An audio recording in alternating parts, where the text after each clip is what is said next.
Welcome to the Good Growing Podcast. I am Chris Enroth, horticulture educator with University of Illinois Extension, coming at you from Macomb, Illinois. And we have got a garden bite this week for you folks. This is going to be an excerpt from one of our webinars that we did a couple of years ago. And in this webinar, I talk about all of the different landscaping or gardening myths out there.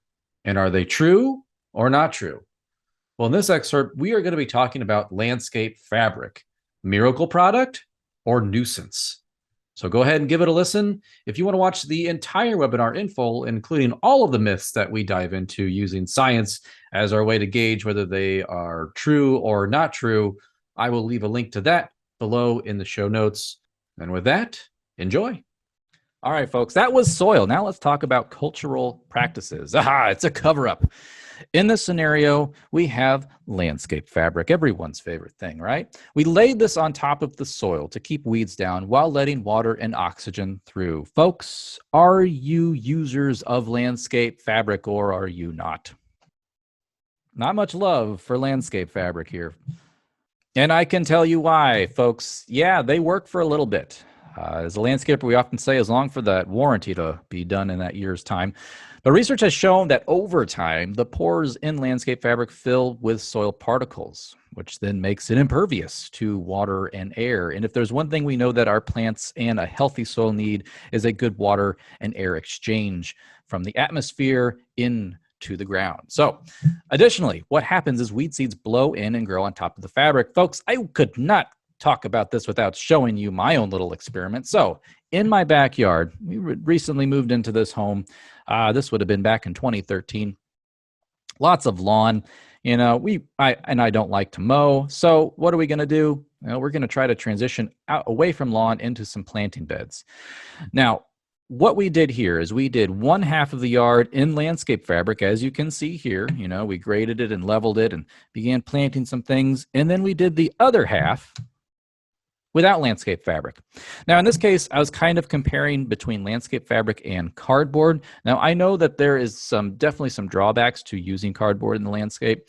So I just want to put that out up front. Sometimes people get a little carried away with cardboard and you wind up creating a pretty inhospitable zone for your plants. All right, so that's how we put it in. But what about long term? Let's fast forward 2 years. So that's where we put the cardboard down. It was cardboard, and we top dressed that cardboard with wood mulch. About 2 years' time, hey, the mulch is gone, cardboard's gone, but we got some weeds, don't we? Yes, indeed. Well, okay, turn the head and look over to the other side of the yard, landscape fabric side. Mulch is still not quite decomposed, but we're starting to obviously be getting weeds growing on top and through that landscape fabric. And it's just, ugly. And really what wound up happening here is the areas that had landscape fabric, if you've ever pulled a weed and there's been landscape fabric there, you realize that you wind up pulling up a huge chunk of that fabric when you're doing that. So it really becomes more of a nuisance than beneficial when it comes to long-term, being helpful in terms of weed suppression. And in this case, we didn't have a good interface between that wood mulch and the soil. We had a piece of fabric between. So the wood mulch didn't decompose and it was not able to incorporate that organic matter into the soils. And in horticulture, folks, you know, we could do a lot for these plants, but that foundation, that key, that core, the bottom line is soil. So it's all about soil management and soil health. So, you know, just keep that in mind. We tend not to recommend landscape fabric in landscape beds like this. It does have its application. Actually, I have it in my vegetable garden right now.